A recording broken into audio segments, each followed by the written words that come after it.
Celine's POV. Ilang sandali pa'y bigla silang nagseryoso. Unang-una sa lahat ay hindi kami magjowa. Palabas lang yun kaya huwag ka nang magalit, best friend. She even winked at me. Naguluhan ako bigla. My dad is a psycho.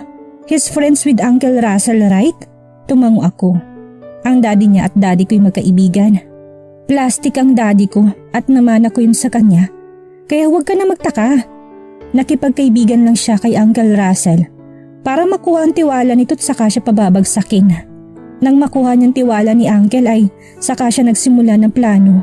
Pumayag sa deal niya si Uncle Russell para magpatayo sila ng resort sa La Union. Hindi ba sinabi ni Uncle yun sa inyo? Kapag ko ay tanong ni Emily, ngunit umiling ako. Kapag tungkol sa business ay hindi nila sinasabi sa akin. Ayoko rin namang marinig dahil wala akong hilig. Nang maipatayo ang resort ay nakapangalan yun sa kanilang dalawa. My daddy envy your daddy. Masangat daw kasi kayo. Buntis si tita nung isinagawa nilang plano niya. Binayaran niya ibang kumpanya para sirain ang sa inyo. My dad paid them to pull out their investment at doon na bumagsak ang kumpanya nyo. Pero hindi pa rin tumigil si daddy. Nagutos siya ng mga tauhan niya para looban ang kumpanya nyo. Kinailangan nilang patayin ng mga empleyado para makuha niyang papeles ng resort. Dahil gusto niya kasing siya lang ang makinabang at nagtagumpay ang baliw. Tumigil si Emily sa pagsasalita habang hinihingal pa. Napatulala lang ako sa kulay puting pader. Ang sakit lokohin, ang sakit magpagtaksilan. Sobrang pinagkakatiwalaan ni daddy ang daddy niya pero siya pala ang may kagagawan ng lahat. Sobrang sinisisi kong sarili ko nang malaman kong nakunan si tita. Alam ko yung plano ni daddy pero hindi ko masabi-sabi sa inyo dahil blinakmail niya ako. Pag sinabi kong papatayin ka niya. Kaya kahit gustong-gusto ko nang sabihin ay pinigilan ko sarili ko para hindi ka mamatay. Ginamay na lang kita, hindi kita iniwan. Pinunasan ni Emily ang luha niya. Ako rin, naglaglagan na ang mga luha ko pero hindi ko yung pinunasan. Nakatitig lang ako sa pader na parang nandoon ang kausap ko. I felt empty. Tapos maalala mo noong muntikan kang baril? Tumango ako. Si daddy din na nagutos nun. Sobrang bigat na kasi na pakiramdam ko kaya gusto ko na sanang sabihin sa'yo. Kaso nalaman niya, nagmakaawa ako sa kanya pero hindi niya ako pinakinggan. Nagutos siya para patayin ka. Celine, patawarin mo ko kasi wala man lang akong nagawa.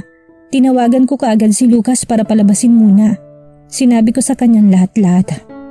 Napatingin ako kay Lucas na tahimik na nakatingin sa akin. Na magtagpo ang paningin namin ay ngumiti siya. Pero yung sa restaurant, ang sabi niya siyang nag-utos, kinamuhian ko siya dahil doon. Pero katulad ko'y biktima rin siya. Biktima rin siya dahil sa kasakiman ng ama niya. Tumango si Emily. Nandoon ang mga tauhan ni daddy, binabantayan ako. Kinailangan ko sabihin yun para tigilan ka na nila. Sorry kung nasaktan kita. At oo, may gusto ako kay Lucas, Celine. Totoo yun, pero yung nangyari sa amin ay idea rin yun ni daddy. Wala akong magawa kasi buhay mo yung kapalit kapag hindi ko ginawa. Mahal na mahal kita, Celine, para na kitang kapatid. Kaya kaya kong isakripisyo lahat para sa'yo. Tumayo si Emily at niyakap ako. Niyakap ko siya pabalik at doon na ako humaguluhol ng pagkalakas-lakas. Parang tanga, akala ko iniwan niya na ako. Akala ko pinagtaksilan niya na ako. Pero hindi pala. Kasi ginawa niya lang yun para mailigtas ako sa bingit ng kamatayan. I'm sorry, paghingi ko ng tawad. Kinamuhian ko siya.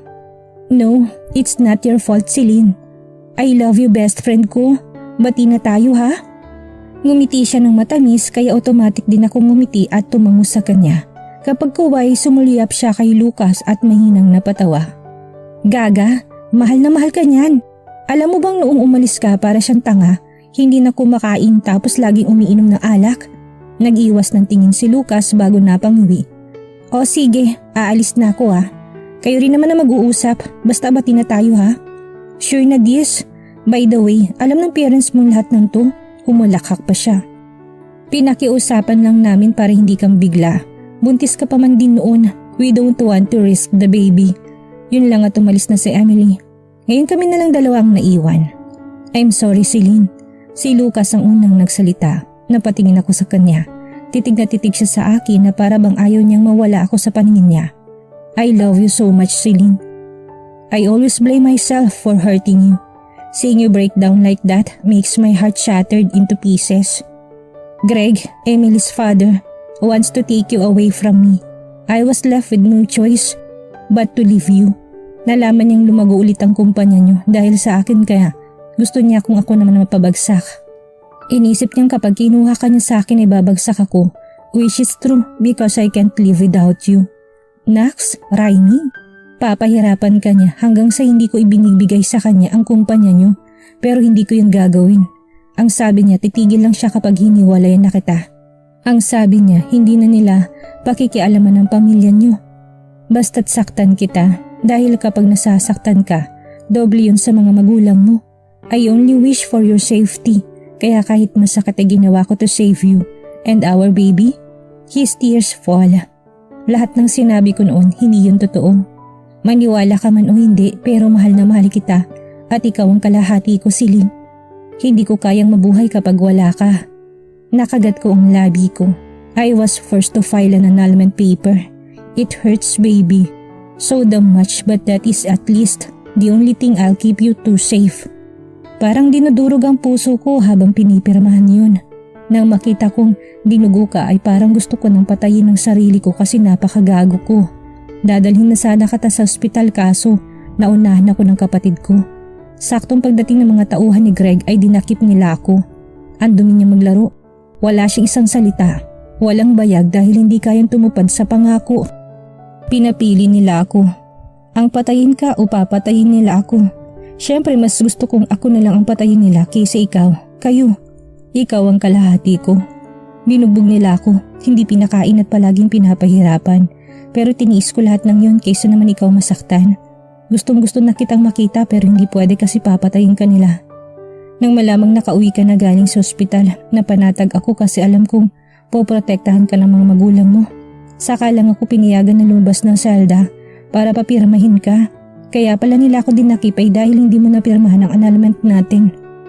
Nang makita kong maayos ng kalagayan mo, nakahinga ako ng maluwag. Sabi ko sa sarili ko, sa wakas, magiging malaya ka na asawa ko. Sobrang sakit sa akin na makita kang pinipirmahan yun. Pero wala akong magagawa dahil nasa likod ko ang mga tauhan nila. Pinilit nilang isama sa akin si Emily para raw mas lalo kang masaktan. Nang umalis kayo sakalang nila ako pinakawalan. Hindi ako makatulog sa kakaisip sa iyo, Celine. Hindi ako makakain ng maayos dahil inaalala ko kung okay ka lang ba? Kung kamusta na kayo ni baby. Alak, Celine. Alak na lang ang karami ko para kahit papano ay nakakalimutan ko yung sakit. Humaguluhol si Lucas sa harapan ko kaya tumayo ako para yakapin siya. Kung alam ko lang, sana hindi umuwi ako ng mas maaga. Huwag ka nang umiyak. Nandito na ako, Lucas. Pangaalo ko sa kanya.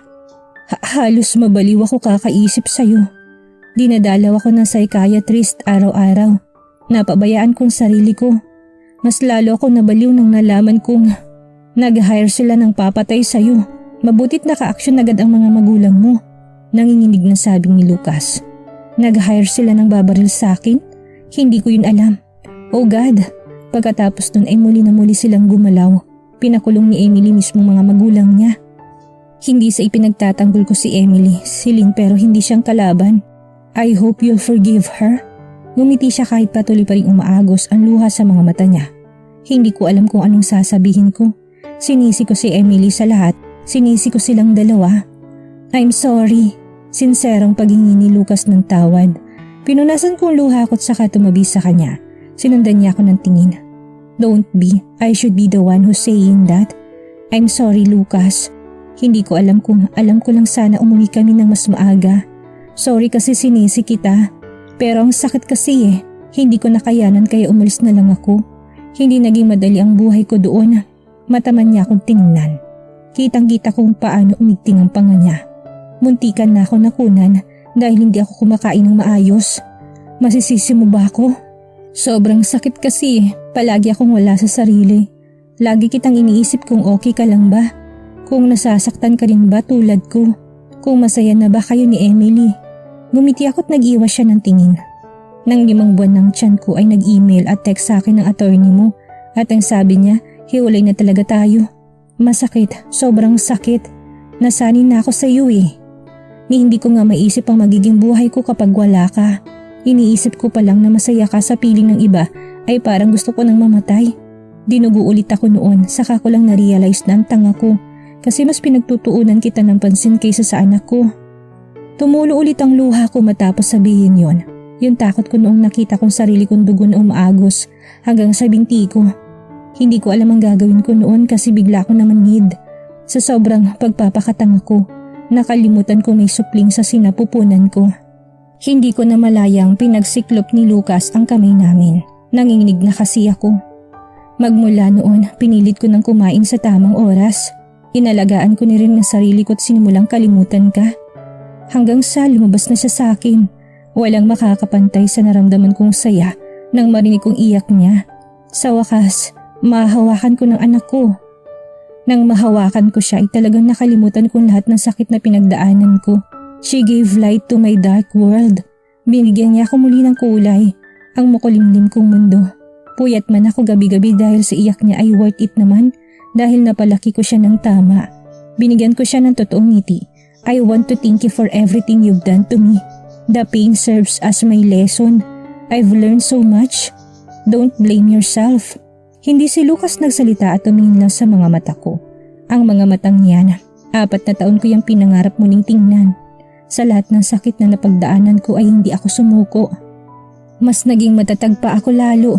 Ayoko nang pahirapan pang sarili ko kasi kahit saktan pa niya ako ng paulit-ulit ay sa kanya pa rin ako uuwi. May anak na ako. Alam ko kung gaano niya kagustong magkaroon ng buo ng pamilya. Kaya sino ko pa rin hindi siya pagbigyan, di ba? Pachusi pa ba is me? Alam ko namang mahal pa rin niya ako dahil kahit papano'y ramdam ko yon. At hindi na ako magpapabebe pa. Mahal ko rin naman siya, basta katulad ng pagmamahal ko sa kanya noon. Hinawakan kong pisngi ni Lucas at mas nilapit siya sa akin. Nalulunod ako sa itim niyang mga mata. Hindi pa rin nagbago. Siya pa rin ang tinitibok ng puso ko. Do you love me? I asked. He nodded. So much. O diba? Huminga ako ng maluwag. Itong gusto ko, dito ako masaya. Sa kanya lang ako sasaya. Maraming oras ang nasayang. Hahabulin namin yung dalawa na magkasama. Magsimula ulit tayo, Lucas. Ako, ikaw at ang anak natin. Sambit ko't nakita kong sunod-sunod na pagtulo ng luha sa mga mata ni Lucas. I waited you for this. I love you so much, wife. So damn much. Kinabig niya ako sa kaniyakap. Narinig kong pag-aray niya dahil may nakatusok sa kamay niya.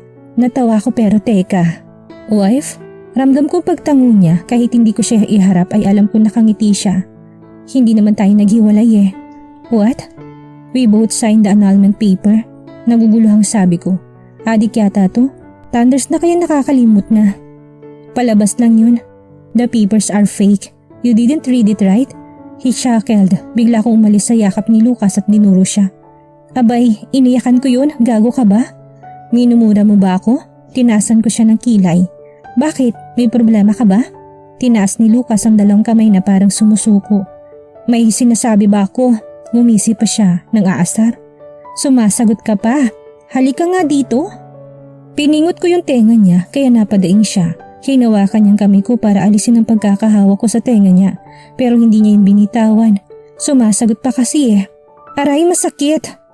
Daing niya at saka napanguso. Ang cute kaya, sige na nga. Binitawan ko ang tenga niya pero pinitik ko muna yung noo niya. Sinamaan niya ako ng tingin. Ti amo, Lucas. I smiled. Napaawang ang labi ni Lucas at dahan-dahang humarap sa akin. Pardon? He blinked. Twice, thrice, bingi ka ba? Sabi ko, mahal kita. Mahal mo ko? He asked like he's still in daze. Paulit-ulit? Ay, ayaw mo. Sige, binabawi ko na. Bigla siyang umitit, hinalikan ako sa labi. I love you too. He said between our kisses. Ang tagal ko tong hinintay. 4 na taon akong hindi nadiligan. I parted my lips so he can insert his tongue inside. Hinawakan ni Lucas ang ulo ko para mas lalo mapalapit sa kanya. Bigla akong tumigil ng tumulong luha niya. Why are you crying? Tanong ko nagtataka. Nabitid ako doon.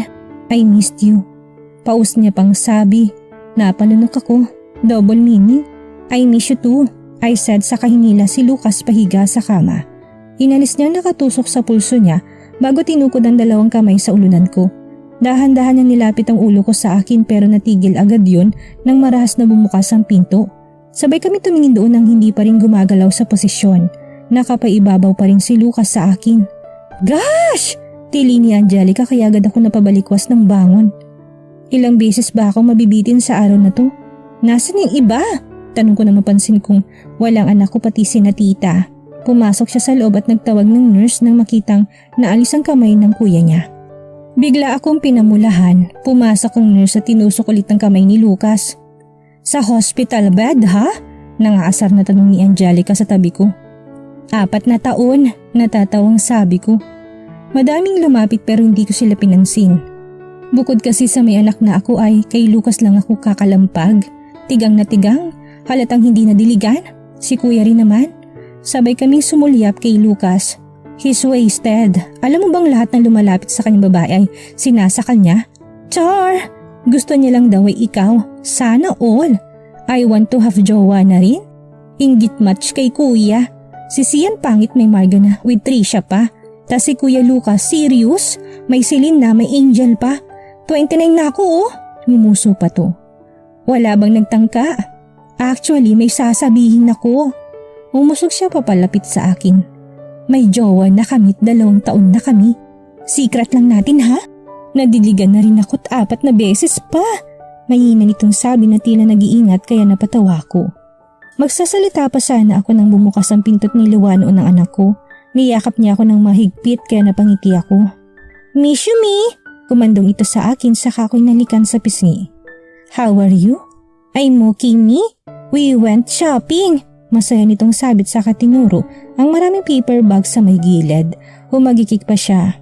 Karinyo bebe, cute baby, sabi ko't saka pinanggigilan ng pisngi niya. Infatino? I know right? She showed me her greatest smile. What happened? Ang tigas ng ulo mo, bakit mo inalis yan? Nabaling ang tingin ko kay tita na pinapagalitan si Lucas. That's private mom, gusto mo bang malaman? Ngumisi to. Tumangutango naman si tita na parang nagets ang sinabi ng anak at saka ako kinindatan. Oh my gosh! Me?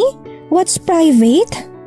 Bumaba ang tingin ko sa harapan ko. Inosenteng nakatingin sa akin ng anak ko. Don't mind him baby, he's crazy. Okay mommy? She nodded her head and focused, watching on my phone. Ilang araw pa na malagi si Lucas sa hospital bago umuwi. Hanggang ngayon hindi ko pa rin talaga alam kung bakit siya na-comatose. Maybe I'll talk to him later. I went to our room holding a tray for breakfast. Nag-order na lang ako kanina. Tinatamad ako magluto at anong aasahan ko sa asawa ko. Hinawakan ko ang seradura ng pinto gamit ng isang kamay saka pinihit yun. Tulog pang mag-ama kaya napailing ako. 7:00 na hindi pa ba sila gigising? Pinato ko ang tray sa bedside table bago yumuko. Mahina akong tinapik ang pisngi ni Lucas para gisingin siya. Pagdaing niya. Wake up mister. Bumukas ang isang mata ni Lucas at ngumiti sa akin. Good morning my beautiful wife. I rolled my eyes. Sumampa ako sa kama para makalapit kay Angel. Baby, wake up na. I caressed her cheeks. Tulog mantika to eh. Matagal gisingin. Pahirapan talaga. Wake up na anak. Pag-uulit ko't sa kapabirong pinalumpatan niya. I'm still sleepy me? She yawned. Kain na, ako nagluto niyan. Kinuha kong tray sa kanila pag yun sa matras ng kama. Nakasunod lang sa akin ang mata ni Lucas. Hindi ko naman siya magawang tingnan kasi nailang ako. Inayos ko mga pagkain sa binigay sa kanila yun. Narinig ko ang pagtikim ni Lucas saka nakatingin sa sando ko. Hindi pala ako nakabra? Manyak? Asikot saka siya inirapan. Mommy? What's that? Angel asked then pointed her finger on the plate. Oh, imbutido. Bakit ayaw mo? She made a face. Sounds bad. Napairap ulit ako. Mana sa ama, maarte. Taste first before you judge. Hinati kong imbutido sa maliliit saka sinubo sa kanya yon. Tumangutango siya habang nakapikit pa. Masarap po siya. She showed me her thumbs up. See? Bumaling naman ako kay Lucas na nakatingin pa rin sa akin. May problema ka? Tinasan ko siya ng kilay. Umiling-iling siya. You're so beautiful to the point that I can't take my eyes away from you anymore. Ramdam ko pag-init ng mukha ko bago nag-iwas ng tingin. Umagang-umaga, bumabanat siya. Good morning indeed. Baba lang ako. Kuha ako ng tubig. I excused myself. Taka naman sila napatingin sa akin. Paglabas ko ng pinto ay napahinga ako ng maluwag. Ang bilis pa rin ng tibok ng puso ko. Walang nagbago. Pagbaba ko'y napatingin ako sa sofa. Memories bring back you. Pinili kong ulo ko at saka pumuntang kusina. Napakong tingin ko sa mga dining table. My heart ached when memories started to flash on my mind. Dito ako lumud at nagmakaawa sa kanya. Dito ako umiyak ng sobra. Dito naubos yung pride at ego ko. Dito ako sinampal ng katotohanan na hindi talaga kami para sa isa't isa. Dito ako nasaktan ng sobra. Hindi ko pa rin makalimutan, hindi pa rin mawala sa isipan ko dahil naging parte na yun sa buhay ko. I learned so much from that. That makes me what I am right now. Yun ang dahilan kung bakit naging ganito ako ngayon. Mas lalong tumatag. Pabiro ko sinampal ang pisngi ko para makagalaw na ako sa kinatatayuan ko.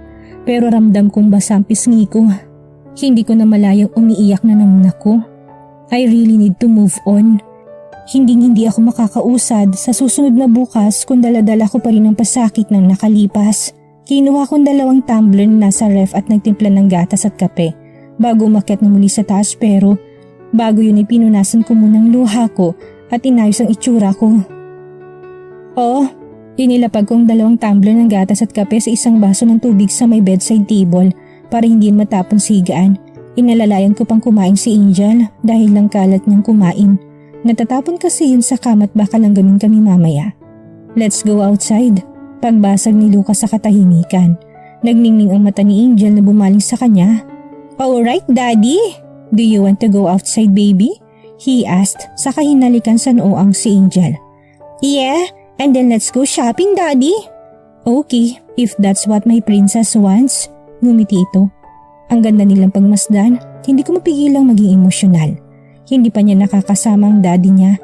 Mahal niya na ito, paano pa kaya ngayong magkasama na sila? Magsiselos na ba ako? Let's buy Barbies daddy, and then dresses and books and toys. Masaya nitong sabi habang inuya pang bacon at kanin. Masaya namang ngumiti ang ama na parang nasisiyahan sa itsura ng anak. Let's buy everything you want, Angel. You're spoiling her. Kapag kuway-suway ko. Lumaylay ang balikat ni Angel bago ngumuso sa akin. O tapos, baka masanay yan. Nakangiwing sabi ko. Hindi dapat winawaldas ang pera.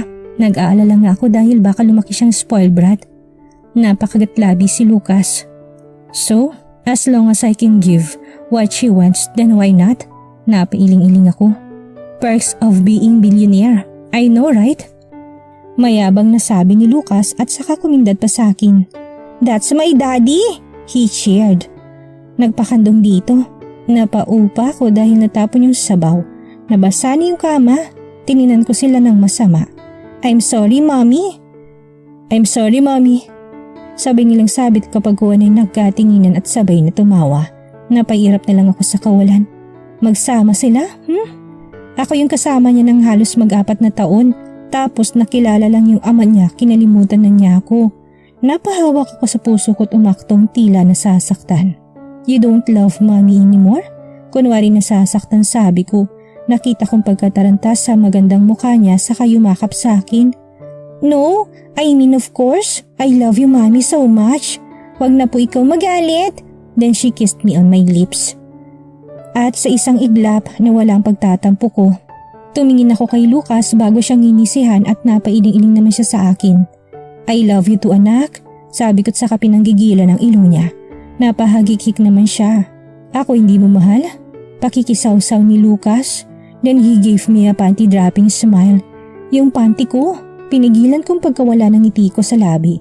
Hindi ako astig noon kapag aamin ako kagad. Hindi, I savagely answered. Napahawak si Lucas sa puso niya tumingin kay Angel. He mouthed help. Mommy, don't you love daddy? Tila naiiyak na sabi ni Angel. No? I answered na kinabagsak pareho ng balikat nila. Napangisi ako. Because I love him so much. At dito na po nagtatapos ang 15 kabanata ng ating kwento at sanay muli niyo po akong samahan sa mga susunod pang kabanata. Maraming salamat po at ingat po tayong lahat.